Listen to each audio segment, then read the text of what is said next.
Hello and welcome back to the Somewhere in Crime podcast. I'm Renee, your host, and I'll be your guide on this twisted ride through the newspapers of yesteryear as we search for the most ghastly, intriguing, or scandalous stories to satisfy your morbid lust for all things true crime. Today's headline comes from the Tulsa Tribune.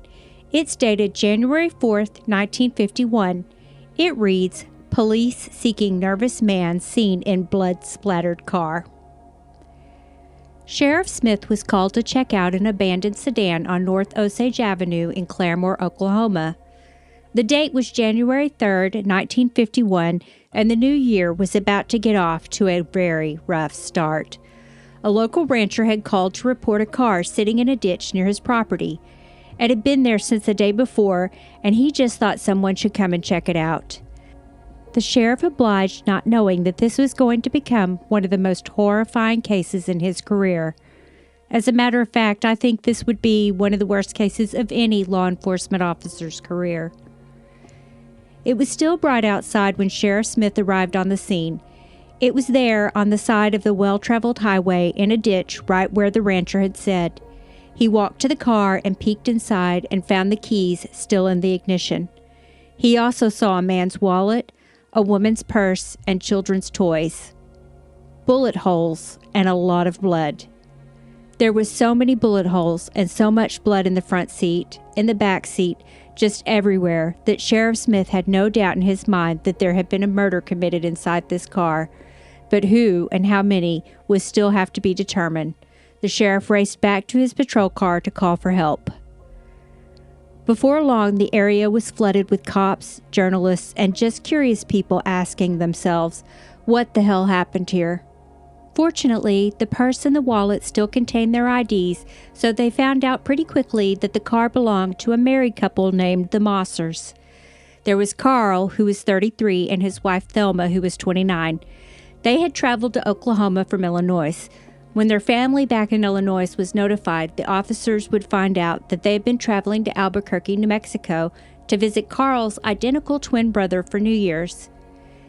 And with them were their 3 children, Ronald Dean, 7, Gary Carl, 5, and Pamela Sue, who had just turned 3 years old. In the course of sifting through the evidence in the car, they examined the bullets and found that the killer had used a .32 caliber gun. In addition to the bullets, detectives also located a thermos of coffee and a crumpled packet of Lucky Strike cigarettes. Did the Mossers smoke, or did this belong to their killer? Also, an eagle-eyed deputy found a window sticker for an oil change. The date had been from just a few days before the car was found. When it was compared to the mileage on the odometer, it appeared the Mosser family had traveled 3,101 miles. There's only about 550 miles between Atwood, Illinois, where they were from, and Claremore, Oklahoma, where the car was found. That's quite a discrepancy. Even if they had driven from one side of the country to the other, that's only about 2,600 miles. How had they driven that many miles? The answer to that question would have to wait. Most important right now was just finding out where the family was. Deputies searched the woods around where the car was found, but came up with no bodies and no clues. Witnesses started coming in to tell officers that they had seen a man standing alone by the car when they passed by the day before.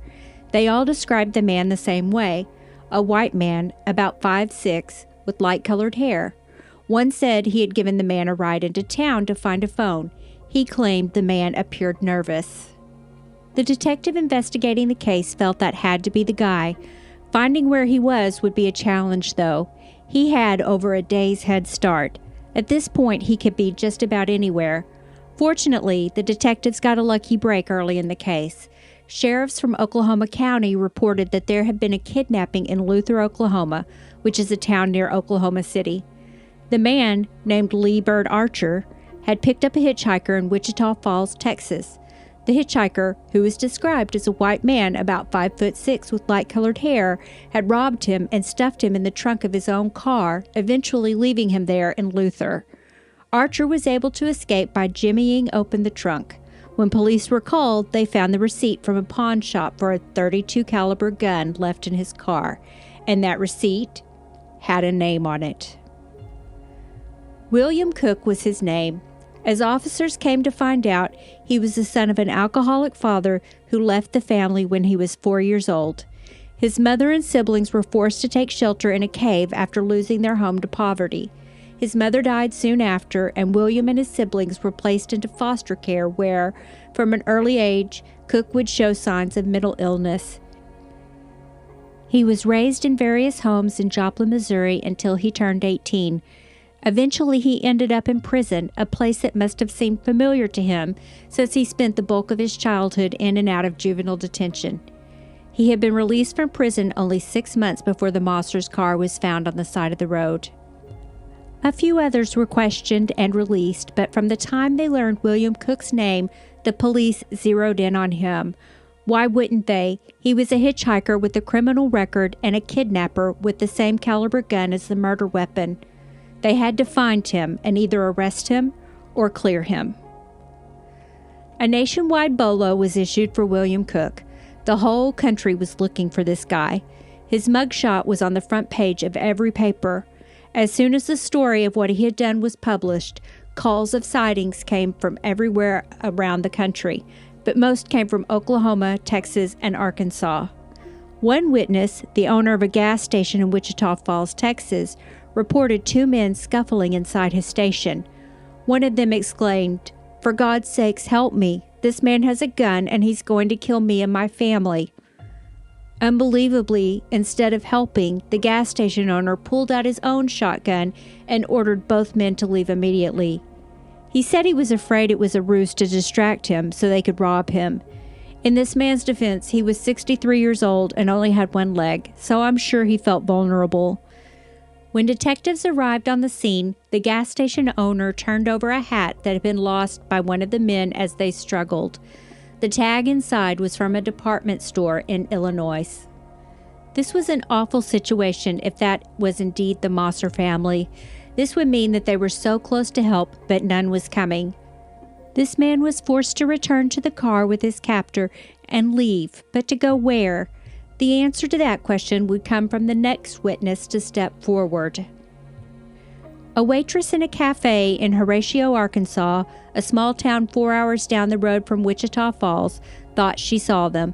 Officers raced to Horatio with Carl's identical twin brother Chris in tow. The waitress not only identified Chris as appearing exactly the same as the man she had seen, but also recalled as they left they bought a thermos of coffee and Lucky Strike cigarettes, exactly what was found in the abandoned car. This had to be the missing family, but where had the gunman taken them? The next sighting of the family would be at a gas station in Okmulgee, Oklahoma, 3 hours north of Horatio, followed by Henrietta, Oklahoma, a town 15 minutes from Okmulgee. It seemed like the group was just hopscotching around the tri-state area, but this time it would be different. The gas station attendant in Okmulgee saw the Mossers, but once the group left the gas station, no one would report seeing them again. Only William Cook alone. Police became convinced that the Mossers' bodies were somewhere in the wooded area between Henrietta and Okmulgee. They were convinced this was where they had been killed and disposed of. It only seemed logical. Searchers began immediately. While it would seem that the Oklahoma police were putting all their efforts into finding the Mossers and not having much luck capturing an alleged killer, a whole other problem was brewing on the West Coast. It's not a wonder that Oklahoma authorities couldn't find William Cook in their state because he had made his way to California. He went back to the town he last lived in before going to Texas, a town called Blythe, California. While in Blythe, he was spotted by a deputy named Homer Waldrop. The deputy was familiar with Cook. He had once been a co-worker of his wife's at the cafe in Blythe, and from what he knew, Cook was not a good guy. But unaware of the bolo, Waldrop still felt he needed to check out the situation, so he tracked him down. This would be a mistake. Cook managed to disarm him, steal his car, and take him hostage. You might feel sorry for poor Deputy Waldrop.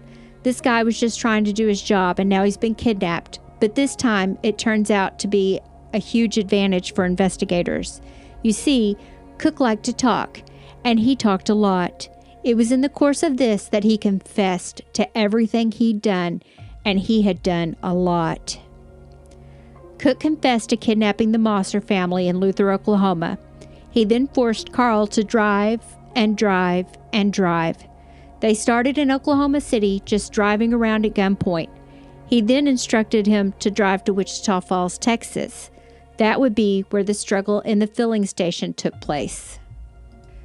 Then on to Albuquerque. Had he told them he would let them go since this was their original destination? He didn't say. From there, he made Carl drive to El Paso, Houston, then on to Horatio, Arkansas, where the waitress sold them the coffee and cigarettes. This must have been exhausting for Carl. Driving such long distances is painful enough, but to do it with a gun to your head, 3 small, confused children, and a terrified wife in the back seat, and no idea how this would or could end, must have been torture. But the hellish journey continued. He forced them on to Fort Smith, Arkansas, then further north to Joplin, Missouri, then back to Claremore, Oklahoma, where he claims he shot them and threw them in a snowbank. He then confessed to having killed 7 people in Oklahoma. That's right, 7. The Mossers were a family of 5, so who were the other 2? Cook released Waldrop after confessing everything to him, obviously, or we wouldn't have all this information. Cook claimed he couldn't bring himself to kill him because the deputy's wife was the only person who had ever been nice to him. He tied him up and left him in the desert, though after stealing his patrol car. Fortunately, he was found before he perished. January in the desert would not be a good place to be tied up. Waldrop would quickly learn that Cook was a wanted man and relay all the information he had learned to Oklahoma detectives. If you have ever been to Oklahoma in January, then you know, even though they may get some snow, they seldomly get enough to make a pile big enough to hide 5 bodies. Detectives called the Weather Bureau and quickly disproved this statement. But the confession of 7 victims, now that was more interesting. So just 4 months before the Mossers were taken, another couple disappeared. And this story is strange, to say the least. In September of 1950, 2 Irish setters were found wandering the roads of Salina, a small town in Mayes County, Oklahoma, just 30 miles from where the Mossers' car was found abandoned. These were purebred, well-cared-for dogs, and they both appeared to be very agitated about something. This really seemed to be strange to the police officer that found them wandering, so he got out of his patrol car and followed them. They led him to the banks of a river. The dogs kept running to the water, jumping around excitedly, then running back to the river. Then the officer turned around and saw the abandoned camping equipment. Sleeping bags, fishing poles, dishes, a suitcase filled with clothes. Your first thought might be, oh no, they both fell into the river. Maybe one fell in and then the other one drowned trying to save the first.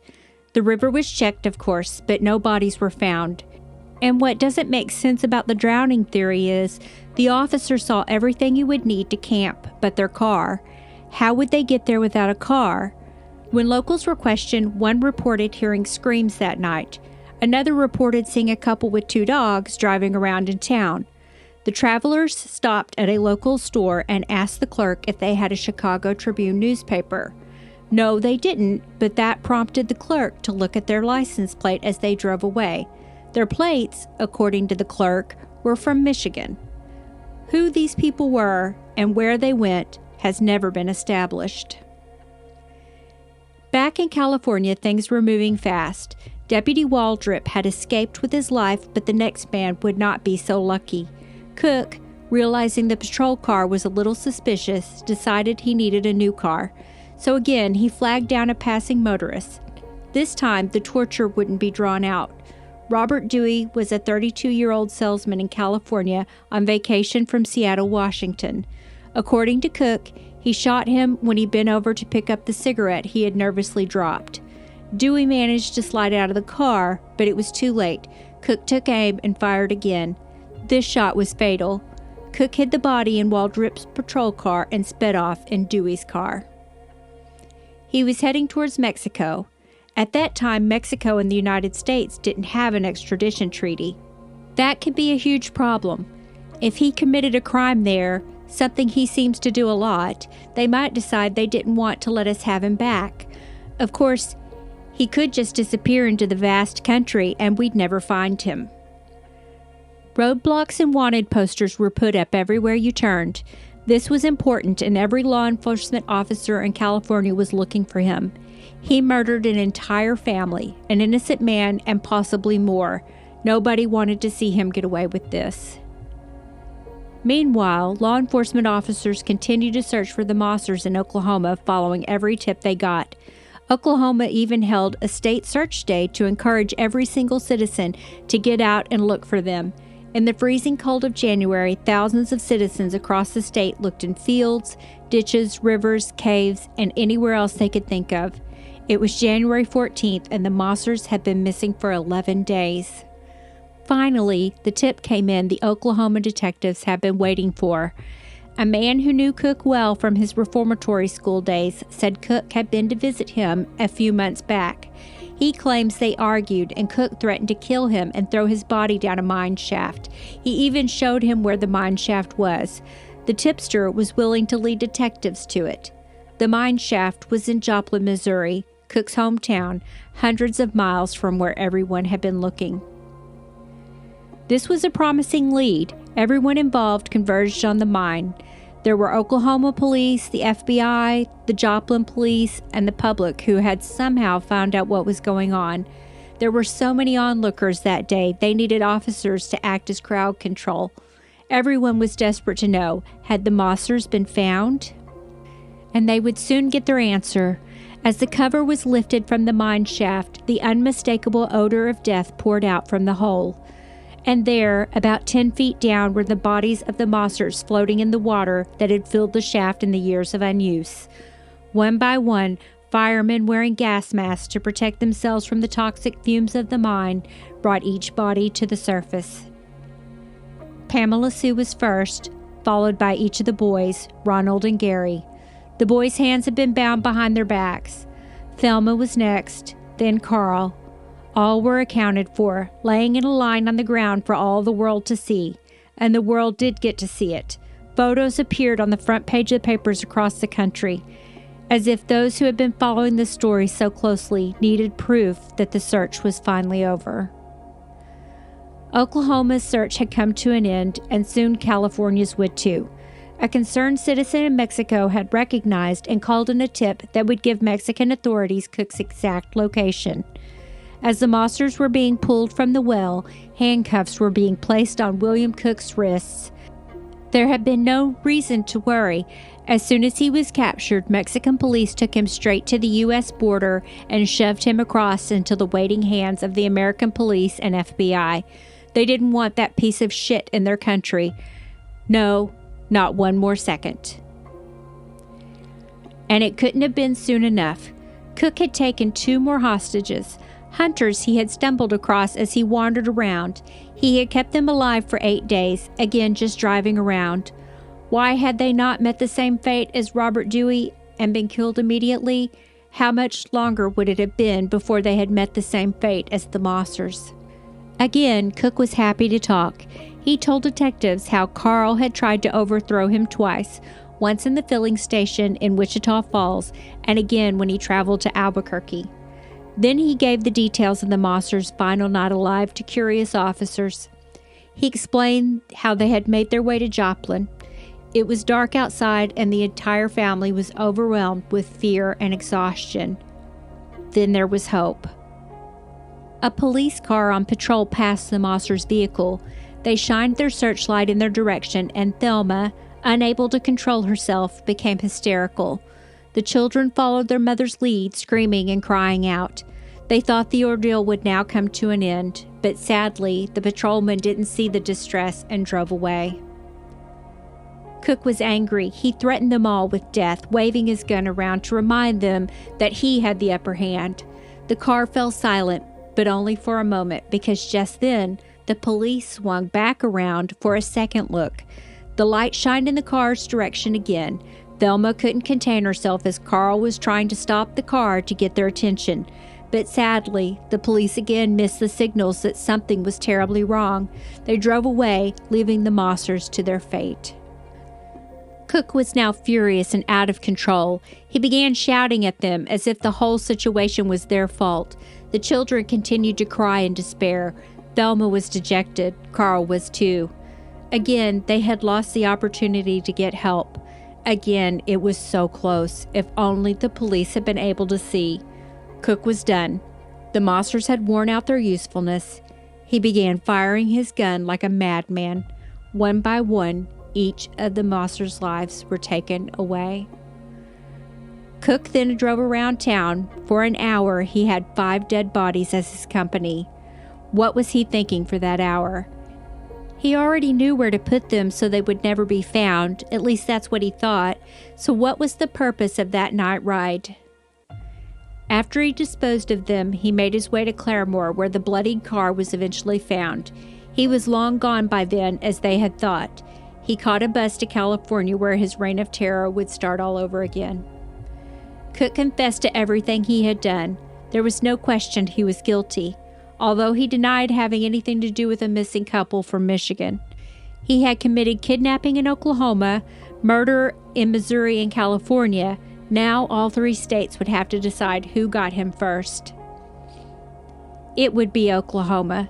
His first crime was committed there, and ever since the Lindbergh baby was kidnapped, kidnapping was a federal crime, making it punishable by death.